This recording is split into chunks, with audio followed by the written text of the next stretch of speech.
de 1 à 100 millions de dollars en 15 ans. Ce sera les performances de Prediction Company.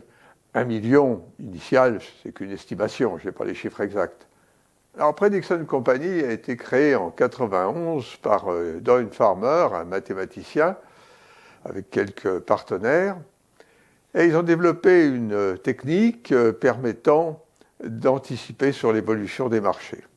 Comme nous allons le voir dans la vidéo qui suit, les résultats moyens de Prediction Company étaient de 55% de prévisions justes, ce qui signifie qu'il y avait seulement 45% de prévisions fausses. 55%, c'est suffisant pour gagner beaucoup d'argent. La compagnie a exercé pendant 26 ans et sur ces 26 années, elle a connu qu'une seule année de perte, en 2007. Doyne Farmer a vendu la compagnie en 2006 à l'UBS pour 100 millions de dollars. On était sur cette histoire de roulette quand notre ami Rob Shaw est passé nous dire « Je viens de faire une découverte surprenante sur le chaos ». Alors on est allé au labo et on a regardé les simulations sur l'ordinateur. On était vraiment bluffés. Sur l'écran, on pouvait voir des modèles générés de manière aléatoire, même s'ils reposaient sur des équations déterministes. On était complètement fascinés. On a créé des algorithmes pour identifier des modèles dans la nature basés sur la dynamique chaotique. Doyne Farmer se plonge dans l'étude de modèles permettant d'établir des prévisions. L'un de ses domaines de recherche est la météorologie. Avec son équipe de Los Alamos, il parvient à prévoir des ouragans 5 jours à l'avance, contre seulement 2 jusque-là. Chaque fois que j'en parlais, on me demandait est-ce que vous l'avez appliqué au marché des actions? J'ai fini par en avoir assez de répondre non. Entre-temps, j'avais entendu parler de l'hypothèse de l'efficacité des marchés selon laquelle la bourse était fondamentalement imprévisible. C'était une théorie très populaire à l'époque, mais je n'y croyais pas. Alors Norman et moi, nous avons plié bagages une fois de plus. Il a démissionné de l'Université de l'Illinois et moi de mon emploi à Los Alamos. On s'est associé avec quelques jeunes scientifiques et un homme d'affaires et on a fondé Prediction Company, une entreprise pour prévoir l'évolution du marché des actions. C'était en 1991. On utilise une formule, le ratio de Sharpe, qui est égal au rendement annuel moyen divisé par l'écart type des rendements. Ça prédit combien on peut gagner en moyenne par an. Et ça indique le niveau d'incertitude des opérations. Ou dit autrement, le degré de stabilité. La particularité de notre stratégie, c'est qu'elle était très stable. Je vais vous donner un exemple avec l'indice S&P 500. Si on se contentait d'acheter les actions de l'indice S&P, c'est-à-dire des 500 plus grandes entreprises cotées en bourse aux États-Unis, le ratio serait d'environ 0,5 sur une année. Avec notre stratégie, le ratio était de 2 à 3. Soit 4 à 6 fois plus élevé que l'indice S&P. Pourquoi? Eh bien parce qu'on traitait toutes les données chiffrées qu'on pouvait trouver sur le marché américain. On rassemblait ces informations à partir de 15 sources différentes.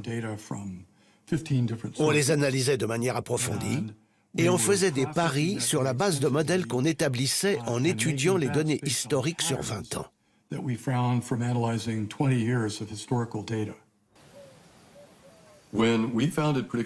Lorsqu'on a créé Prediction Company, on ne savait rien sur les marchés financiers. Je me suis acheté un costume parce que je n'en avais pas et j'ai commencé à traîner dans Wall Street pour trouver un associé. J'ai visité 20 entreprises différentes et je me suis mis à lire des livres sur la bourse. Mais j'ai surtout appris en parlant avec les gens. D'abord, on est allé dans des entreprises avec lesquelles il y avait peu de chances qu'on fasse affaire. Mais les gens étaient suffisamment intéressés pour discuter avec nous. On s'est familiarisé avec le jargon et on a appris un tas de choses. Voilà comment on a fait nos classes. Notre méthode consistait à chercher des modèles à partir des données. Et une fois qu'on les a trouvés, on a développé un système de trading pour faire des paris sur la base de ces modèles.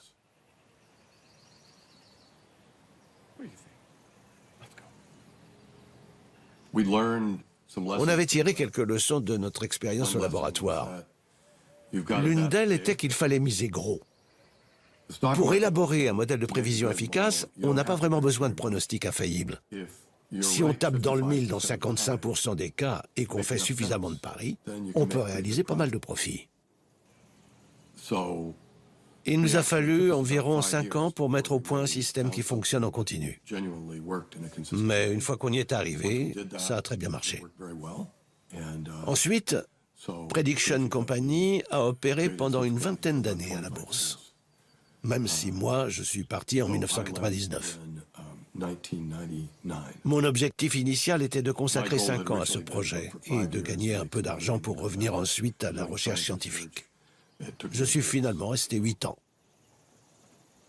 En 2006, on a vendu l'entreprise à UBS pour 100 millions de dollars. Donc, comme le dit Doyle Farmer, pour gagner de l'argent en bourse, il n'est pas nécessaire d'être infaillible. Il faut simplement avoir plus de bonnes prévisions que de mauvaises, c'est tout simple. Les résultats qu'ils obtenaient étaient en moyenne de 55%. Avec la méthode que nous avons développée, les tests que nous avons faits, nous serions largement aussi bons et voire meilleurs. Alors, nous cherchons des partenaires, en quelque sorte pour industrialiser cette technique et la diffuser auprès des investisseurs du monde entier. Alors, comment estimer le marché du conseil financier ? L'ensemble des valeurs cotées sur l'ensemble des bourses représente plus de 200 000 milliards de dollars, auxquels il faudra ajouter le marché des crypto-monnaies. Si on considère que les détenteurs de ces sommes dépensent environ 1% l'an pour des conseils, vous pouvez calculer la dimension du marché. À bientôt.